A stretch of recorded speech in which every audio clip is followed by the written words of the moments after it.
To start off, I'm going to name three of the most famous golfers of all time: Sam Snead, Jack Nicklaus, and Tiger Woods.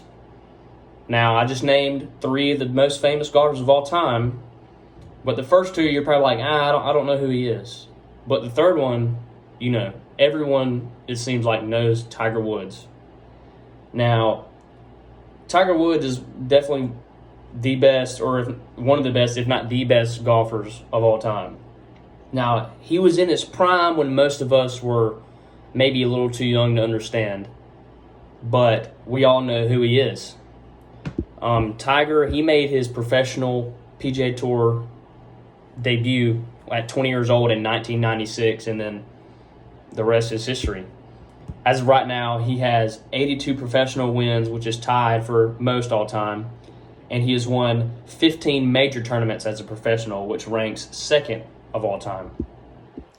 I've always been a Tiger Woods fan for as long as I can remember, but I was really inspired by him last year when he won the Masters at his age, in his 40s. And that's truly just unbelievable. And his fall from grace with his injuries and his personal issues, and then to have a comeback like that just really inspired me. Tiger, he grew the game more than any golfer had ever had. He brought a flair to the game that no other player had. He drew in an entire new group of fans, and he brought the game out of the doldrums. Tiger began his professional career at 20 years old in 1996.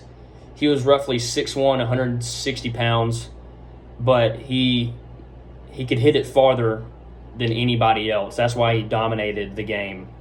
And according to Michael Fitzpatrick from the Bleacher Report, and I quote, "Players had to take on a rigorous training routine and hit drivers with oversized heads to enable them to hit the ball long enough to compete with Woods," end quote. Even courses tried to tiger-proof, and I quote, tiger-proof the courses by making the holes longer. Not only did Tiger dominate on the course with his talent, but he dominated the TV screen. Golf has generally been a gentleman's game where you don't show any emotion because you don't want to disrespect the game or disrespect your opponent. But when Tiger played, he played with a flair and he played with a passion.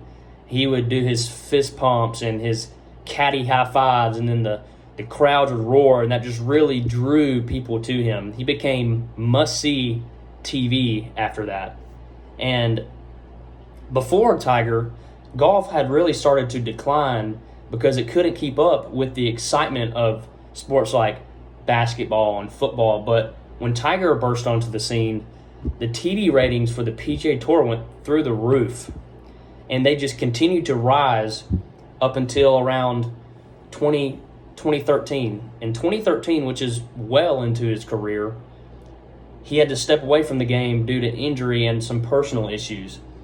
Because of this, PGA Tour event fan attendance dropped 15%, and TV viewing of PGA Tour events dropped 18%. Golf just simply isn't the same when Tiger is not in the middle of it all.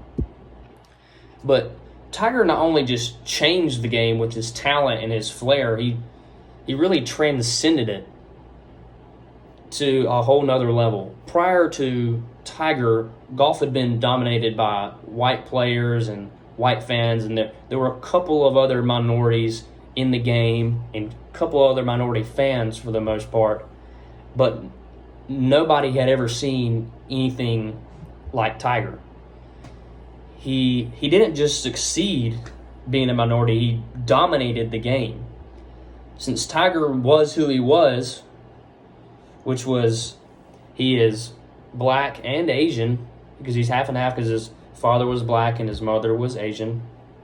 He attracted all races to the game, and he diversified the player population as well as the fan base. He even attracted more white people to the game. Not only did he attract more white people, but he attracted younger people, and even older people started to like him. He simply made the game of golf, and I quote, cool. More cool than it ever been before. In conclusion, Tiger Woods is often compared to athletes like Michael Jordan and Tom Brady, but many believe that Tiger's effect on his sport is greater than of any other athlete of all time. Not only is Tiger a great athlete and competitor, he is an inspiration to all. Thank you.